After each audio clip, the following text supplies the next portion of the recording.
Hey y'all, we're gonna be explaining how the debate between Fates and Skulls went. Um, yeah, Skulls took Rebels Ahsoka, Fate took Baylon Skoll. I asked them to give their premises. Um, and Skulls said I'm arguing for Ahsoka Rebels outscales Baylon Skoll. And Fate then says Ahsoka Baylon wins via outscaling.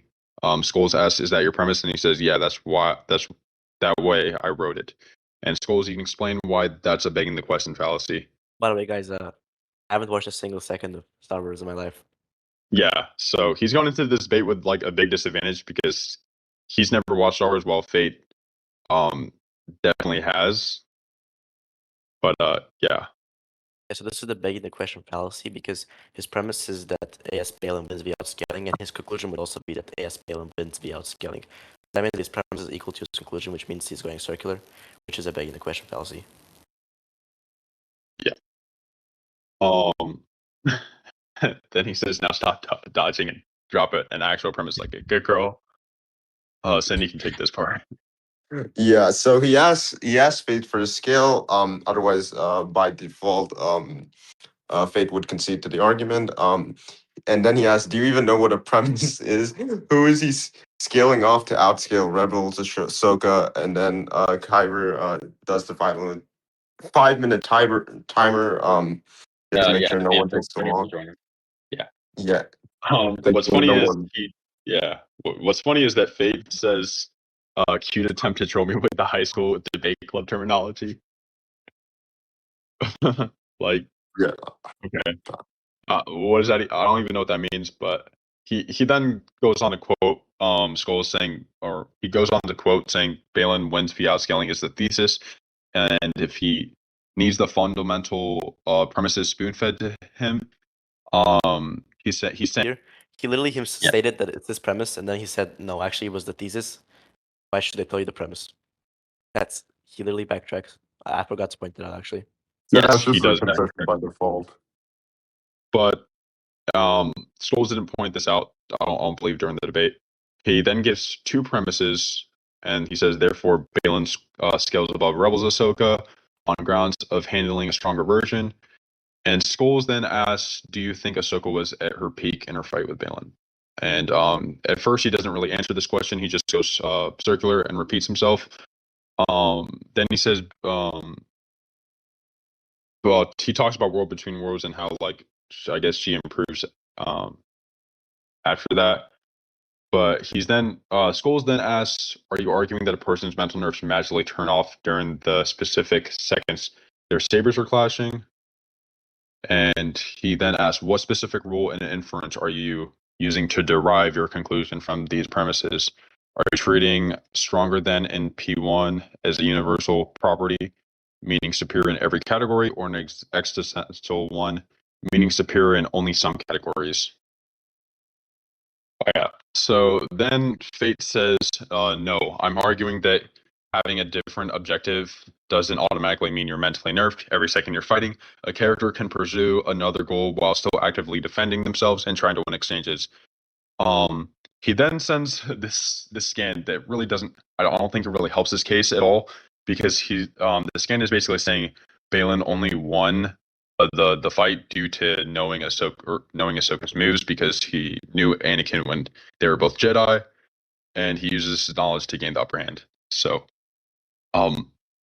yeah, this wouldn't be proving that Baylon is the better fighter. It would just show that he knows how to predict her moves, because he knows them. It would be predictable to him, is basically what he's saying. And he said the specific rule of inference is the transitive property of inequality applied to a scaling chain functioning as a basic categorical syllogism. And yeah, he says the logic is airtight. Are you going to provide a canonical evidence to break the A over B or B over C premises, or are you going to keep throwing debate terminology assault because you don't actually know the lore? Little does he know, he doesn't know the lore because he hasn't watched a single second Star Wars. But that does not matter, because you don't need to know the lore clearly to win a debate because he won this discussion without knowing or watching any Star Wars content. Oh yeah, spoiler by the way. Fate then says P1 doesn't require Ahsoka to be superior on every conceivable attribute. It only requires that she's only stronger than her Rebels incarnation, unless you can show her lightsaber combat specifically regressed. Baylon contending with that stronger version still supports him scaling above Rebels Ahsoka. And Skullz, would you like to take this part? Oh yeah, which part? It should be like clean and pure of any pollution. Okay, I'm using analogies, but basically he applied transitive property to non-transitive matchup dynamics. So, but the scan he sent actually broke his own premise because, I mean, it actually just hurt him.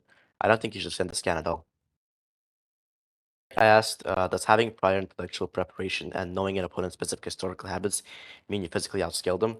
I tried to trap Fate here, and obviously the answer is no, so he can't use this as an argument. Then I stated, I quote what he said, and then I said, are you seriously trying to shift the burden of proof? You were the one who asserted the premise that Ahsoka is equal or greater in combat capability, and it is your job to provide positive evidence, providing her lightsaber skills specifically improved or stayed equal. So he tried to shift the burden of proof to me, but it is still on him. Yes. So he then responds to this by saying, first of all, the argument isn't that Baylon scales solely because he knows Anakin's style. The scan says that he used the knowledge to gain an advantage. It doesn't say the knowledge was the only reason he could contend. Knowledge can improve performance, but it doesn't erase the fact that Baylon had to physically execute against Ahsoka. If your claim is that that's a straw man, I never said it's the only reason. I literally explicitly stated that it's an advantage as well. Yeah. I could have won earlier. Yeah, he didn't point that out, but yeah, that is a straw man. He says his positive evidence is that after War Between Worlds, Ahsoka is narratively portrayed as her having her completed her character arc, overcoming her like that. That doesn't matter. There is no. He then says there is no evidence that her lightsaber skill regressed after Rebels. Absent evidence of regression, this is a clear argument of ignorance right here, or appeal to ignorance. That's just the fallacious argument. The later version is reasonably treated as at least comparable, if not superior, in combat. Also, where does the source state Baylon only kept up because of his knowledge? If it doesn't, you're reading exclusively into the text. Fate just dragged this out, but it's fine. Okay, yeah. He then brings a scan stating if both training Jedi are out, they will be formidable adversaries for you alone. This is cool as it suggests Baylon sparred with Anakin before Order 66, so it gives him more credibility.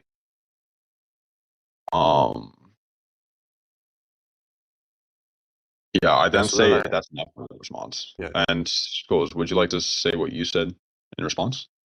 Yes, so I asked him another question. I asked, are you treating the character's narrative resolution and spiritual peace as a physical combat step buff? Because that's what he was implying.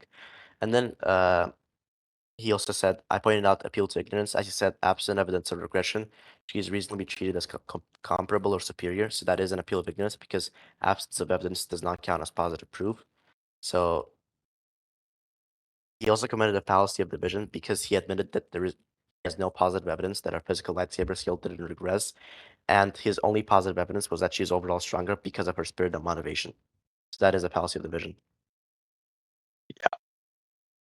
He tried to change his argument. Yeah, he then changes his argument. He says that's not my argument. I'm not saying spiritual peace equals stat buff, even though he clearly stated that earlier. He's saying I'm saying the world. Yeah, he implied it. He's saying the War Between Worlds marks the resolution of internal conflict that previously affected Ahsoka's performance, and her subsequent portrayal reflects that. Nor am I relying on appeal to ignorance. My argument isn't there's no evidence she regressed, therefore she didn't. Except that is. It literally is, yeah. Yeah, it literally is. Yeah. And he said, finally, that's not a fallacy of division. I'm not inferring every individual attribute increase because the whole did. I'm arguing the totality of the evidence supports treating post-War Between Worlds Ahsoka as at least comparable in combat, and Baylon's performance against her is therefore relevant scaling. It's not a fallacy. You're just coping now. those scans debunk you entirely. And then he sends another scan. It's an actor statement from Rosario Dawson, who plays Ahsoka, saying she's just the samurai warrior out there fighting and batting, being on the good side of things. Yeah. He then calls it a rigged ad debate. Which Skullz, yeah, it's false. But Skullz then says in the script he just posted, he says if both trained in the Jedi arts, they're plural. They plural will be formidable adversaries for you alone by yourselves. Slash solo. The very next line is, "Of course you may not be alone for much longer," referring to Sabine. You are unironically using a warning about a 2v1 numbers disadvantage where Ahsoka is literally fighting a master and apprentice duo by herself to prove that Baylon individually outscales her in a 1v1. You keep demanding proof that matchup knowledge was the exclusive reason he could contend. And he then asked, "Do you understand how transitive logic works?" And explains. So basically, if a relation is even partially influenced by a non-transitive variable, then you cannot mathematically isolate scale. Yeah, what I stated is correct. A scale has to be pure and free of any other compounding variables, which Fate scale was not. Okay. about Yeah, that. he said you use debating mechanics, etc. when it suits your agenda and interests. It also excuses at this point. Yeah, this is the circumstantial ad hominem. Yeah. It's the Okay, so he admits that is it World Before Worlds? Yes. yeah So, world between worlds. Between worlds, yeah, marks the resolution of the eternal conflict that previously affected Ahsoka's performance. So this is absolutely terrible from him. He literally conceded that she was mentally nerfed. And yeah, I just proved that afterwards.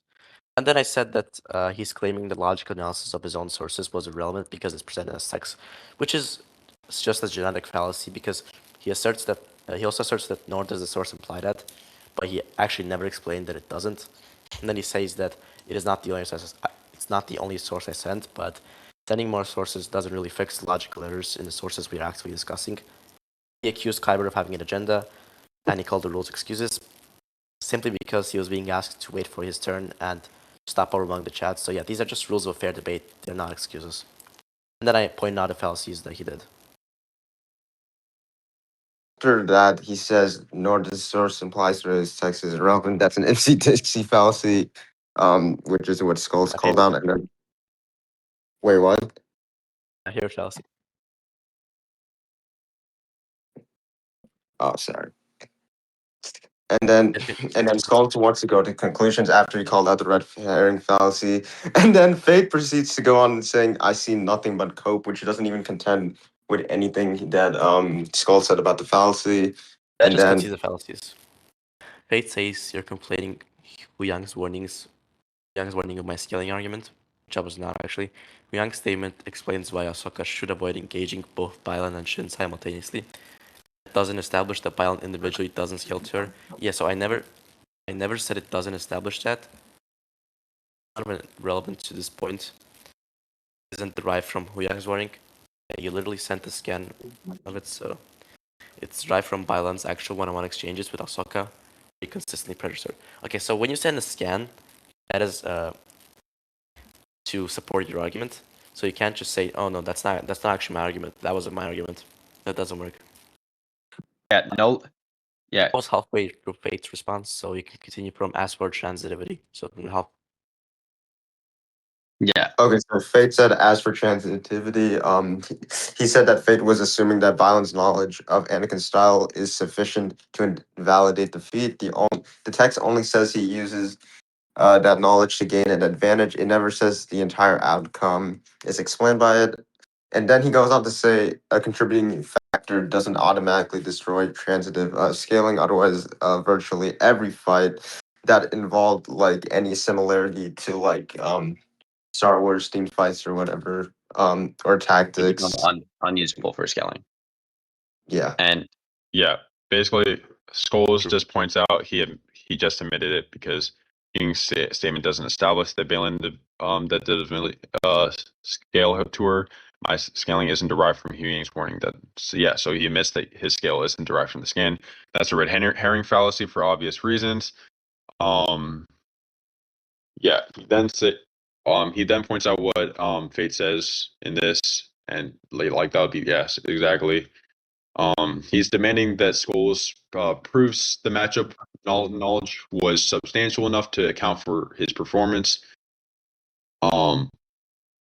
And he then asks, "Do you understand how the burden of proof works when dealing with confounding variables?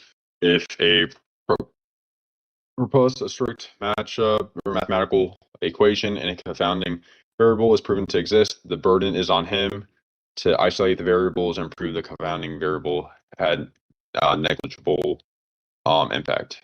And then Skulls proceeded to tell Fate, because Fate thinks that logical fallacies is coping apparently when it's not. They're literally used as a defense mechanism when not only do you not have any argument about it, but a logical fallacy by definition is a reason in error, is a error in reasoning, so therefore it wouldn't be valid. It would just be fallacious. Okay, so actually that's what is a fallacy? Fallacy? No, I'm just kidding. I think it's a fallacy. I think it's just a rhetorical evasion. But yeah, so like I was just getting done with this because they were going circular on points and just repeating themselves. Like, yeah, and I said, yeah, just give your conclusions on why you think you won. And he says, "I will who go first," and then gives this long ass AI response. And Also, it's important to note that that conclusions started at 4:31, and it took nearly 20 minutes for conclusions to end. So, but anyways, I do give him warning. I said you have a couple minutes to give your conclusion, and at 4:47, I said you had 2 minutes. Then by 4:49, he did give it. Yeah, so he talks about how Fate admitted that Ahsoka was mentally nerfed. Just basically a reason we're going to give as to why he won. All right, yeah. So me and Sin came to a verdict. Sin then gives the verdict Skullz won no diff via Fate conceding multiple points, which Skullz out argued. The main concession is when he sends a scan to prove Baylon over, but it proves he only beat Ahsoka due to knowing her moves, which blatantly contradicts the argument. Then Baylon wins via outscaling. Also within the dialect, Fate committed 7 fallacies. 1 genetic fallacy, 2 ipsy-dixit fallacy, and 3 red herring twice. And this isn't even all the fallacies because there's also a strawman in there and multiple others that Skullz did not call out, but it's fine. All these other fallacies. And yeah, so he can see these students mentally nerfed. And results, Skullz won no difficulty.